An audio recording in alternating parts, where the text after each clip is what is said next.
महाराणा प्रताप, जिनकी मौत की खबर सुनकर अकबर भी रोया था। यूं तो राजस्थान की तेजस्वी व ओजस्वी, जप तप, धर्म कर्म गुणों से परिपूर्ण माटी में कई वीर वीरांगनाओं ने जन्म लेकर इसका रुतबा ऊंचा किया है, लेकिन महाराणा प्रताप उन चुनिंदा शासकों में से एक हैं, जिनकी वीरता, शौर्य, पराक्रम के किस्से और गौरवमयी संघर्ष गाथा को सुनकर हर किसी के रोंगटे खड़े हो जाते हैं। अमर राष्ट्रनायक, दृढ़ प्रतिज्ञा और स्वाधीनता के लिए जीवन भर मुगलों से मुकाबला करने वाले साहसिक रणबांकुर महाराणा प्रताप को जंगल जंगल भटक कर घास की रोटी खाना मंजूर था, लेकिन किसी भी परिस्थिति व प्रलोभन में अकबर की अधीनता को स्वीकार करना कतई मंजूर नहीं था। 9 मई 1540 ईस्वी को राजस्थान के कुंभलगढ़ दुर्ग में पिता उदय सिंह की 33वीं संतान और माता जयवंताबाई की कोख से जन्मे मेवाड़ मुकुटमणि महाराणा प्रताप, जिन्हें बचपन में कीका कहकर संबोधित किया जाता, जो अपनी निडर प्रवृत्ति, अनुशासन प्रियता और निष्ठा, कुशल नेतृत्व क्षमता, बुजुर्गों व महिलाओं के प्रति विशेष सम्मानजनक दृष्टिकोण, ऊंच नीच की भावनाओं से रहित, निहत्थे पर वार नहीं करने वाले, शस्त्र व शास्त्र दोनों में पारंगत एवं छापामार युद्ध कला में निपुण व उसके जनक थे। महाराणा प्रताप कूटनीतिज्ञ, राजनीतिज्ञ, मानसिक व शारीरिक क्षमता में अद्वितीय थे। उनकी लंबाई 7 फीट और वजन 110 किलोग्राम था तथा वे 72 किलो के छाती कवच, 81 किलो के भाले, 208 किलो की 2 वजनदार तलवारों को लेकर चलते थे।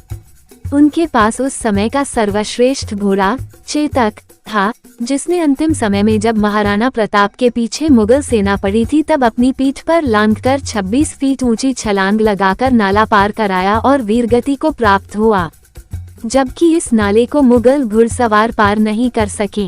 पिता उदय सिंह द्वारा अपनी मृत्यु से पहले ही अपनी सबसे छोटी पत्नी के पुत्र जगमाल को अपना उत्तराधिकारी घोषित करने से मेवाड़ की जनता असहमत थी। महाराणा प्रताप ने मेवाड़ छोड़ने का निर्णय किया, लेकिन जनता के अनुनय विनय के बाद वे रुक गए और 1 मार्च 1573 को उन्होंने सिंहासन की कमान संभाली। उस समय दिल्ली में मुगल शासक अकबर का राज था और उसकी अधीनता कई हिंदू राजा स्वीकार करने के लिए संधि समझौता कर रहे थे, तो कई मुगल औरतों से अपने वैवाहिक संबंध स्थापित करने में लगे थे। लेकिन इनसे अलग महाराणा प्रताप को अकबर की दास्तां मंजूर नहीं थी। इससे आहत होकर अकबर ने मानसिंह और जहांगीर के अध्यक्षता में मेवाड़ आक्रमण को लेकर अपनी सेना भेजी।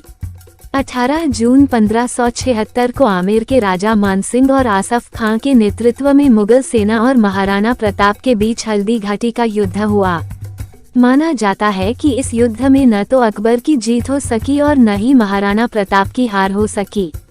एक तरफ अकबर की विशालकाय, साजो सामान से सुरक्षित सेना थी, तो दूसरी ओर महाराणा प्रताप की जुझारू सैनिकों की फौज थी। हल्दी घाटी के ऐतिहासिक युद्ध के बाद महाराणा प्रताप परिवार सहित जंगलों में विचरण करते हुए अपनी सेना को संगठित करते रहे। एक दिन जब उन्होंने अपने बेटे अमर सिंह की भूख शांत करने के लिए घास की रोटी बनाई तो उसे भी जंगली बिल्ली ले भागी।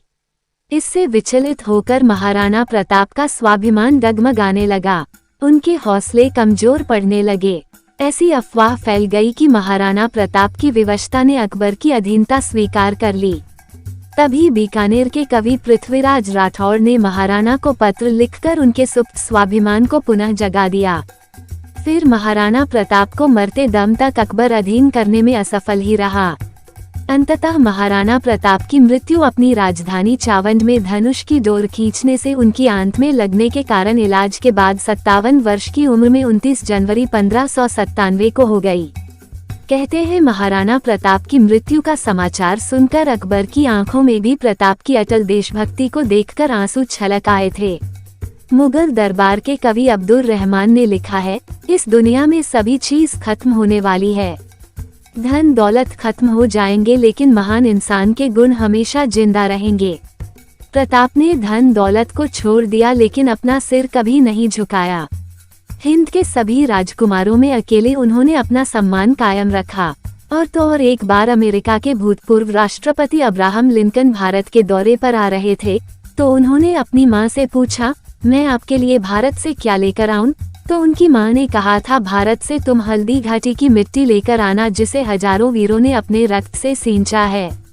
लेकिन इन सब के उपरांत भी इतिहास की पाठ्य पुस्तकों में महाराणा प्रताप की वीरता के अध्याय पढ़ाने की बजाय अकबर की महानता के किस्से पढ़ाना इस सच्चे राष्ट्रनायक के बलिदान के साथ नाइंसाफी है। धरती के इस वीर पुत्र के प्रति सच्ची श्रद्धांजलि तभी होगी कि जब उसकी महानता व माटी के प्रति कृतज्ञता की कहानी हर एक जन तक पहुंचाई जाएगी।